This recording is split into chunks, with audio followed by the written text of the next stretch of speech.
I know this guy who collects candy canes, and the most impressive thing is they're all in mint condition.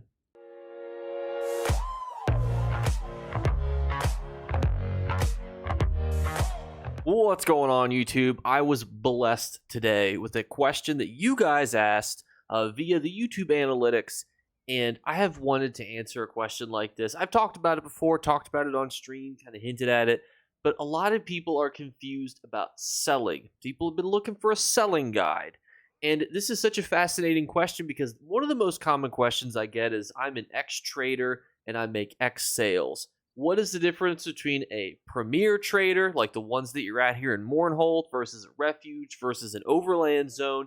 How do I gauge that when I'm selling things? How do I gauge that when I'm trying to buy things? Which sellers is best for me? Because contrary to popular belief, there might be better benefit for you than as opposed to being in some random overland one. You might be better off in a refuge, even though there's probably no dues in a refuge trader. And there might be to be in some of the overland ones. It really depends on what you're trying to sell. And that's what we're going to go over in today's video. And for those of you who might be confused based on my intro, it's actually relatively straightforward. Every single zone in ESO has guild traders, except I believe only Cyrodiil is the exception. Unfortunately, you're going to have to find a wandering trader in there. If you find me, maybe I could sell you some things. So because of that, basically, guilds are allowed to spend money to buy those guild traders for a week, is the kind of easy way to explain it, but they're not all worth the same. Think of it like, when you leave, if you were trying to start a business, different areas are going to have higher foot traffic and therefore are going to be worth more. Different areas are going to have, different types of customers and therefore worth more. For example, a DLC zone, if people don't have the DLC, well, how are they going to go there? They're not going to be able to go there. There's going to be less foot traffic. How many people are going to Murkmire every day, versus Deshaun? These are all things that you have to kind of think about. So when you're picking a trading guild, this is important. Other things that are important too is, do you want to pay a weekly due? Now, I generally encourage people to join really good guild traders, even if it's just for a limited period of time. You can get some really fast sales in those guilds, pay a monthly due one time, and then continue to sell your items for that month. And if you run out of things to sell, you can always then just leave, but you're going to get yourself a really fast turnaround. I always encourage people to have a lot of traders, including free and paid ones, because I think that as ESO players, you can get a lot of really quick inventory to sell very, very quickly, especially with all these events going on. We just had the Halloween event, which gave you a lot of really cool things to get. Gates of Oblivion comes out sometime next week, hopefully. That's going to give us some crazy things to be able to sell too. Then after that, we've got things like the New Life event. We've got the Update 40, which is going to kind of shake up the ESO economy. So that begs the question, if you're looking at these different locations, what items sell best in which traders and why? And we're going to break that down for you in today's video. And the easiest way to actually explain the differences in guild traders, for those of you who kind of haven't got my analogy yet, is to just explain it. What's the difference between, would you rather go to, places like Walmart? Would you rather go to Target? Would you rather go to Kmart? Would you rather go to Sears? Would you rather go to places even like Best Buy, or something a little bit more pricey? Those are the things that you have to do. And then you also have places like Goodwills. You've got thrift stores. Now, this is where you have to think of it as kind of the Elder Scrolls Online consumer. There are a lot of really good places that people will shop at, but people are going to be looking for different things. For example, your thrift stores, your, almost like your car boot sales, whatever analogies that you guys use, flea markets, those are really your refuges. Those are the places that people go and look for deals. These are usually almost free traders all the time. Now, perfect example, they will be looking for items on sale. They usually look for things like motifs, styles, and things like that. Maybe consumables or ingredients at a really good discount. What you're probably not going to go and buy there, and how often would you buy this there yourself? If you were going to a thrift store, are you going to be buying food there, chocolate bars, things like that? No. People generally don't buy sets from here. Why is that? Well, if you're looking for a set, let's say you wanted to buy yourself a brand new shiny Deadly Strike set. Are you really going to take the time to go from thrift store to thrift store to thrift store when you can just buy it on Mournhold for 10 to 20,000 gold a piece? Probably not. You're just going to say, I'm just going to go to Walmart and just buy it and be done with it. And that's that. I'm just going to go quickly in and out, and that's that. And we also have to think of examples too. So if you're a supplier, right? Let's say you yourself were looking to put some items inside of either Walmart or Target or a thrift store.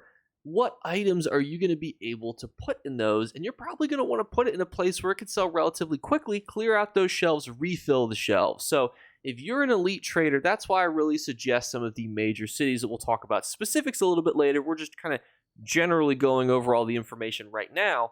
So if you are able to sell in somewhere like Walmart, we'll say Mournhold is Walmart, right? You're able to fill a shelf up of items that you know a lot of players are going to be looking for, whether it's sets, consumables, items, furnishing plans. And you know that you're probably the first place that they're going to look at, or at least they're going to be already looking in that store and go, maybe I kind of want this style page. Maybe I want this motif. Maybe I want this set.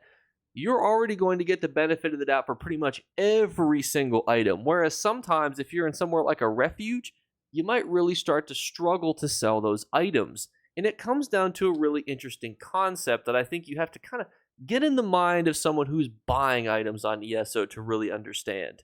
And that is when you search up an item and you go through and you check every single place that things are selling. So you might look up an item, you might search for it, you might go, that's the price there. Then you might go, this is the price of that item here. And I'm just generally looking at a random set that had come to mind. You might do the exact same thing here. Are you really going to do this throughout every major trade zone? Because mind you, you've got Mournhold, which is probably the biggest trade hub in the game. You've got Wayrest inside of Stormhaven, and you've got Eldenroot. Are you really going to go through and do that every single time? So some people will go to those 3 major cities, maybe even Vivek City too if they're feeling spicy. Are you going to do that then through every single refuge? And think about how much gold you'd be saving. Because here's where it becomes even more. Like, so let's say you were looking at, some of the items here. Say you wanted to buy this bow. How much cheaper do you think you could find that bow at a refuge? Like 4,000 gold cheaper? Is it worth your time from going from Wayshrine to Wayshrine to Wayshrine to save 4,000 gold? Unfortunately, probably not. In fact, when I do go to things like an Outlaw's Refuge, what I generally do is I go through the store, clear the search, and I just go through time. I see what's been listed most recently. So you got to think, what people are doing, like what I'm doing right now, is they're looking for easy deals that they can flip for easy amounts of money. They're not looking for a specific set. And this is also a very specific version of flipping. So if I see a deadly bow in here for 4,000 gold, and I know that there's already one listed for 10,000, am I going to buy an item for 4,000, try to get 6,000 out of it, and then make a 2,000 gold profit? Probably not. I'm really going to be looking at some interesting things and think to myself, how much could I get for this Necrom chair, or do I need that Necrom chair? I might price check, this guy's got a vampiric armchair, how much is that worth? Because this, say for example, say for argument's sake, this probably is a really good item here. This bookcase probably could sell for significantly higher than 8,000 gold. It itself is a really nice thing. Bookshelves usually sell really well. Or this Apocrypha desk, although it doesn't look as good as I imagined it in my mind. These could probably sell significantly higher. Let's just say for argument's sake, this could sell for 25,000. I think 25,000 would be relatively fair for this in Mournhold. Then I am making significantly higher money and I'm getting more out of my dues. So those are the types of items that people will really go through. It's like going through a Goodwill. You're like, you're not going to buy certain things at a Goodwill. Not going to buy any food there. Might buy some clothes, might buy some old electronic devices that you can see if they work, but even that's a little sketchy.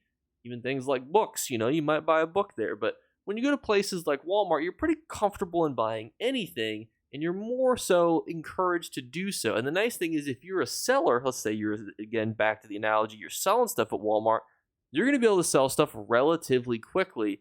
And honestly, the nice thing about selling in a place like Walmart is that you can get a lot of sets quickly.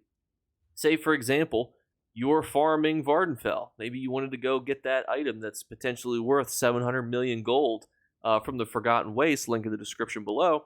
And you're getting a lot of set items from Vardenfell. And you're like, I want to sell these bad boys. Join a Mournhold trader and just sell them for 5,000 to 20,000 gold each on console, even more on PC, obviously. And you can make your dues back relatively quickly, and the items will sell relatively fast. And you can continue to do that. And to quickly answer the question, how good is your guild trader?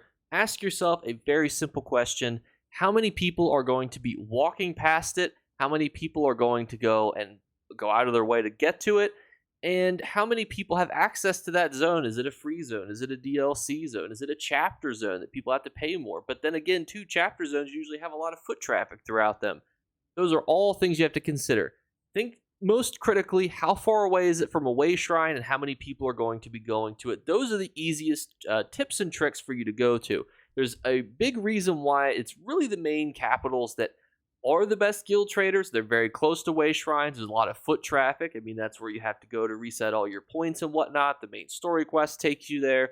They're free zones. There's a reason why they're the best ones in the map. And then there's other interesting ones too that do really well, like Craglorn, obviously, because a lot of people that chill in Craglorn. And Vivec City is really popular too because people do a lot of crafting writs there. Same with Somerset. So that's what you kind of have to ask yourself overall as the number one question.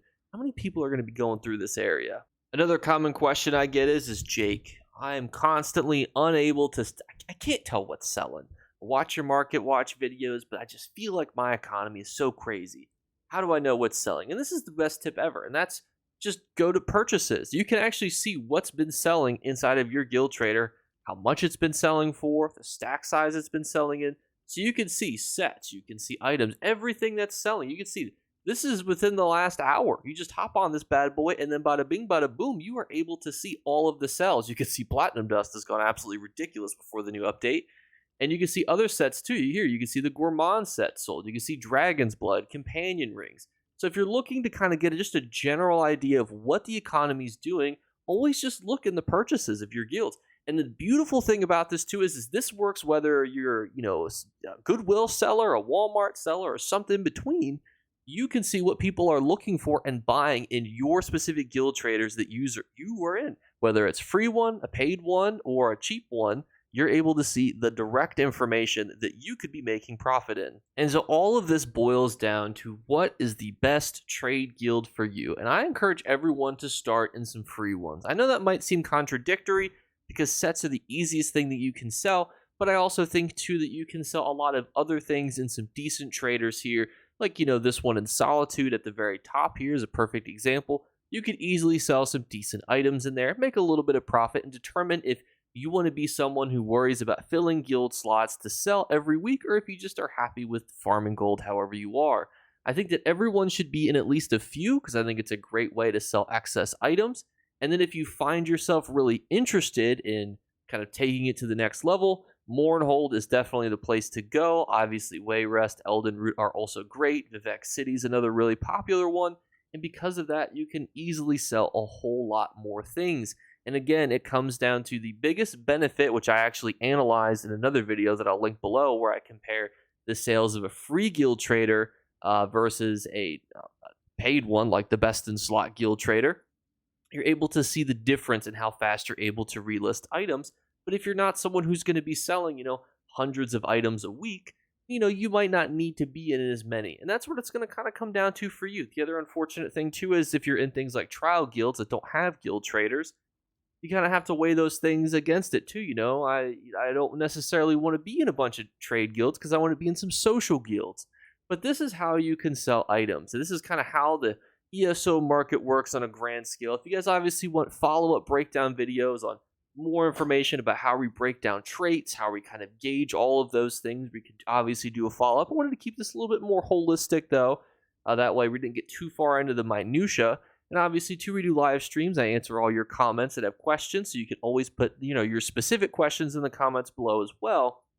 But this was the general overview of guild traders, how to sell items, how to kind of know what the ESO economy is doing. I will also link below our market watch for this month, which will also give you some good insight as to what's selling for this month, overall, like what the economy is doing, with crown crates and, being able to gift crowns being back. That's obviously a huge change. 2 big events, throughout this month. We got monster packs that you're going to be able to farm, for your PvE stuff. So there's a whole lot of goodies that we talk about that in that video. So definitely check out that in the description below. And that's going to wrap up this video. And as always, we're still doing our 3 giveaway drawings. All you have to do to enter is be subscribed, like the video, and the third thing is a random word be flashed upon the screen. If you're the first person to comment that word below, you will win. Thank you guys so much again, and I'll catch you later. Bye, guys. You better remember to like and subscribe to Jake Clips. Or you should. I might have to pluck your eyes if you don't. Or, better yet, I'll skip rope with your entrails. Do it now. Subscribe. Ta-ta. Off with you. And let me know if you guys have more video suggestions. We're kind of cranking through a lot of your video suggestions, and now I'm looking more so at almost your search recommendations. I will say, though, that we still have our champion point video to do as a deep dive, kind of introductory, kind of, how to do it, understand it, all those little lovely jubbly pieces. So that'll be kind of the next video that you guys have suggested, but obviously put more suggestions in the comments below because I am open to do all sorts of things with you guys. So if you have those suggestions, put them down there, and I'll catch you later. Peace.